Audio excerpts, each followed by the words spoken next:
Kalala Malak Yahweh Wayoshai, Bahashem, Rahakodash, double honors to the elders of GMS Ruel, blessings unto those men, and blessings and salutations to the Akim out there in truth, pushing this word in all sincerity. With that being said, Shalom Israel, Barakatah. Today's lesson, the inevitable judgment of Babylon the Great. The all-out mirth of Babylon the Great, which is modern-day America, is gradually being removed because she's about to enter into the time of great judgment. Ecclesiastes 3:1. To everything there is a season and a time to every purpose under the heaven. And the etymology of the word thing, which is a noun, as you can see here, comes from the Old English thing, meaning an event, matter, an appointed time, or a public assembly for judgment. So judgment is coming. So in other words, to every event or matter, there is an appointed time for judgment. And with that being said, let's go over to our first scripture of Revelation 17:1, which speaks about the judgment of the great whore.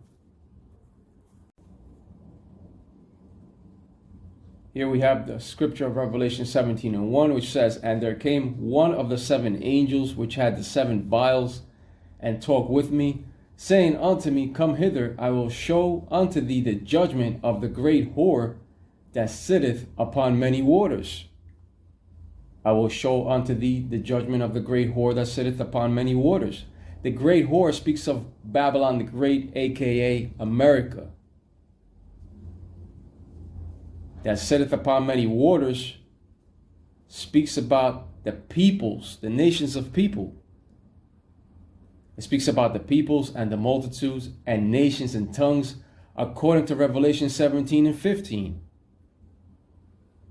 That sitteth upon many waters represents the people or nations of people. Now, whoever has control of the world reserve currency, that is the great whore that the Bible speaks of. The dollar has been the world's principal reserve currency since the end of World War II, and is the most widely used currency for international trade. That's how you primarily know who the great whore is. And the US dollar now is being devalued, so the BRICS nations are creating their own. The mirth of Babylon the Great is coming to an end. Revelation 17:2. With whom the kings of the earth have committed fornication, and the inhabitants of the earth have been made drunk with the wine of her fornication. And when it comes to Babylon the Great, there are too many philosophies, there are too many abominations being done in the midst thereof.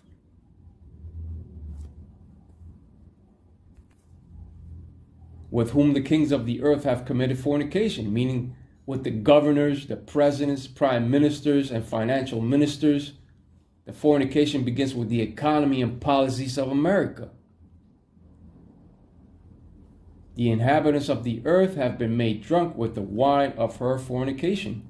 The wine of philosophy speaks of that democracy, religion, idolatry, that same-sex partnership or marriage, the lies, adultery, covetousness, and murder that it pushes. The wine of philosophy and of the abominations.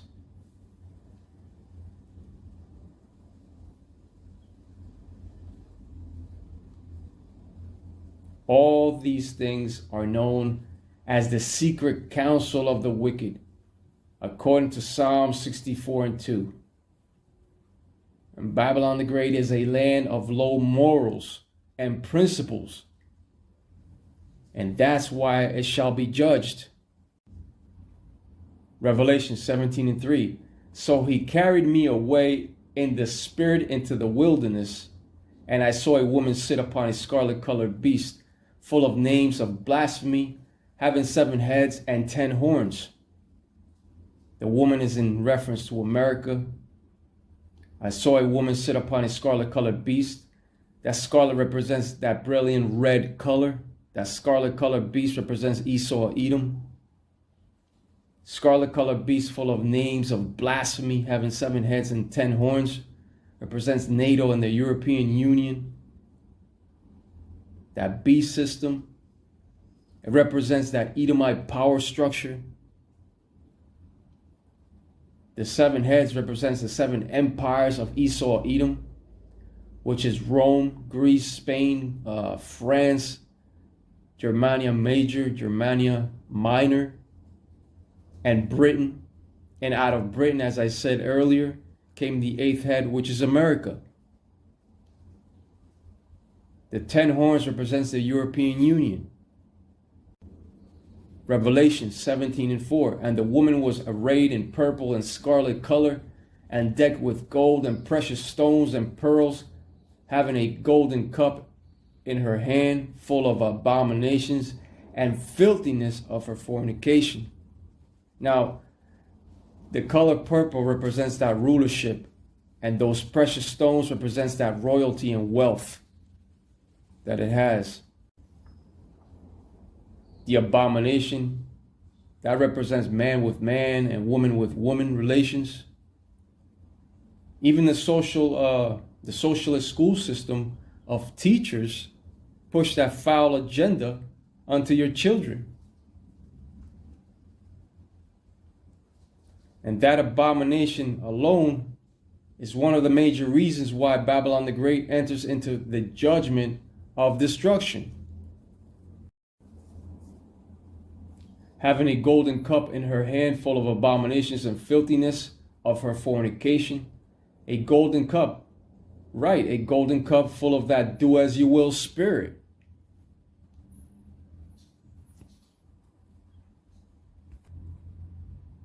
And Babylon the Great, as we speak, is under fire by many nations due to her actions. And the nations are angry. They're being taken out of their comfort zone. Revelation 17:5, and upon her forehead was a name written, Mystery Babylon the Great, the mother of harlots and abominations of the earth. And Babylon the Great might be a mystery to 2 parts of the nation of Israel, but it's not a mystery to the hopeful elect of the house of David. Babylon the Great, the mother of harlots and abominations of the earth, is in reference to America and its abominations and of the philosophies that it pushes. Isaiah 24:10, the city of confusion is broken down, every house is shut up, that no man may come in. Right, the city of confusion, that represents Babylon the Great, which is modern day America. Even the band of Genesis lets you know that the land of confusion is America. And the land of confusion is a famous rock song written by the band Genesis for their 1986 album, Invisible Touch. That was a great hit back in the day. I still listen to it once in a while. But the Land of Confusion music video even showed you a nuclear detonation that's in correlation with the scriptures. So they know. Isaiah 24:11. There is a crying for wine in the streets. All joy is darkened. The mirth of the land is gone. That's right. And Esau Edom's downfall began in 1969 to 1970, as soon as he set up the nest among the stars, which is that International Space Station, ISS. As soon as they went up in space.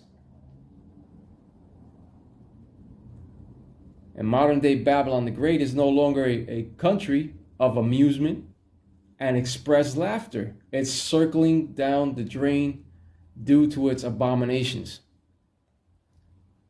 That's right, it's circling down the drain due to all the abominations that it pushes. And this is the inevitable judgment of Babylon the Great, today's lesson. The nations are being put out little by little, according to the scripture of Deuteronomy 7:22, especially when it comes to modern day Babylon the Great. The joyful mirth of the land is gone. Modern day Babylon the Great, which is America, is now entering and heading into an inevitable judgment of prophecy. And it cannot be undone. But with that being said, Ka'ala, Malak Yahweh, Wa Yahweh Shai, Bahashem, Rahakwadash, double honors to the elders of GMS Ruwell, blessings unto those men, and blessings and salutations to the Akim out there in truth, pushing his word in all sincerity. With that being said, Shalom Israel, Barakatah.